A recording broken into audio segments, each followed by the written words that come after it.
আমার বাবা যদি কোনো কারণে কাউকে করতে পেরেছে কোনো মাফ করে দিন। আর যদি কোনো টাকা পয়সার লেনদেন থাকে সেগুলি বাকি থাকে আমার সাথে যোগাযোগ করুন। খুবই মর্মান্তিক একটি ঘটনা যা আমাদের সিলেটের সবাইকে নাড়া দিয়েছে। তো আমরা সবাই খুবই ব্যথিত, বিশেষ করে একজন সিনিয়র সিটিজেন যিনি তার বাসায় হত্যাকাণ্ডের শিকার হয়েছেন, তার স্ত্রী হয়েছেন, তার কাজের মেয়েটাও ছোট্ট মেয়েটাও হত্যাকাণ্ডের শিকার হয়েছে।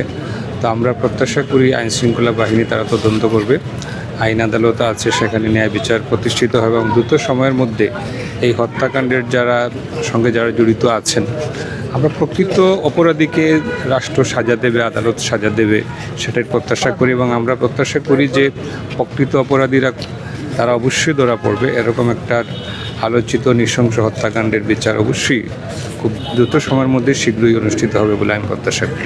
যেও কোন হরিয়া থাকে না কেন ভাই, এই নৃশংসতা আমি নিজের চৌকে দেখছি।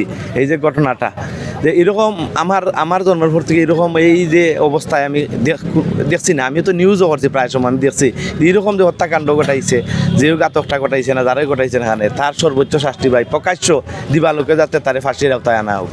এটা আমরা এলাকাবাসী হিসাবে, আমার রায়নগর রাজবাড়ি আমারও বাসা, আমিও দাবি করি যে তারা যাতে নিশ্চিত যেও হয় না এখানে তার ফাঁসি কার্যকর করা হইতো। অত্যন্ত দুঃখজনক একটি বিষয়, কারণ যাদেরকে হত্যা করা হয়েছে ওনারা একাকী থাকতেন ওনাদের বাসায় এবং ওনাদের ছেলেমেয়েরা দেশের বাইরে থাকেন, যে কারণে এই নৃশংস হত্যাকাণ্ডটি আমাদেরকে ভাবিয়ে তুলেছে। এটি অস্বীকার করার কোনো উপায় নেই, কিন্তু এটি একটি বিচ্ছিন্ন ঘটনা।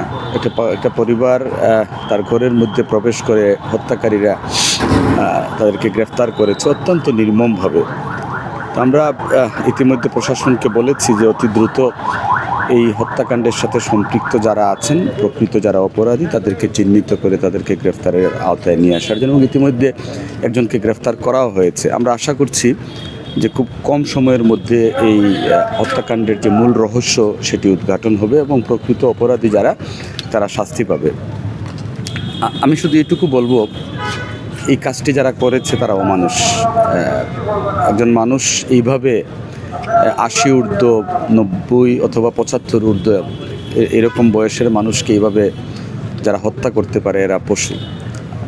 আমার দাবি থাকবে যে দ্রুত যাতে তদন্ত সাপেক্ষে প্রকৃত অপরাধীদের চিহ্নিত করে তাদেরকে বিচারের আওতায় আনা হয় এবং দ্রুত তাদের শাস্তি নিশ্চিত করা হয়। এবং এই শাস্তি নিশ্চিত হওয়ার মধ্য দিয়ে আমরা আশা করব যে ভবিষ্যতে এই ধরনের অপরাধ সংগঠিত করার ক্ষেত্রে কিছুটা হলেও অপরাধীদেরকে ভাবতে হবে, বাট বিচার দ্রুত নিষ্পত্তি করতে হবে।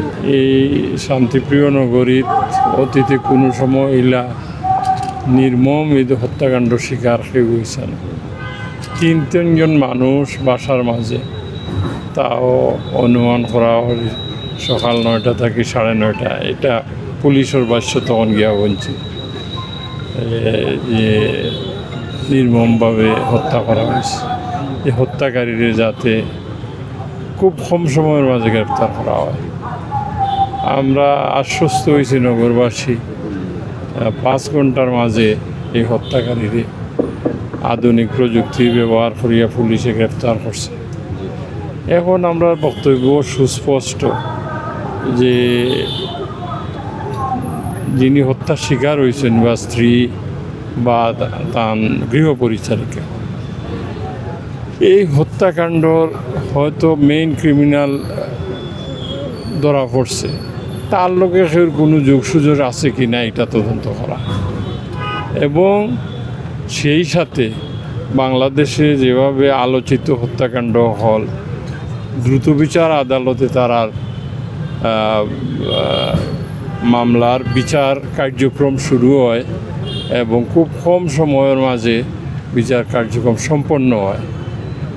আমরা সিলেটবাসী এই আলোচিত হত্যাকাণ্ডটা যাতে অত্যন্ত গুরুত্ব সহকারে আইন শৃঙ্খলা বাহিনী, বিশেষ করে তদন্তর সাথে সংশ্লিষ্ট পুলিশ কর্মকর্তারা, প্রসিকিউশন এবং বিচার বিভাগ সবার কাছে আমরা অনুরোধ থাকব যে দ্রুত সময়ের মাঝে এই হত্যাকাণ্ডের বিচার যাতে নিশ্চিত হয়।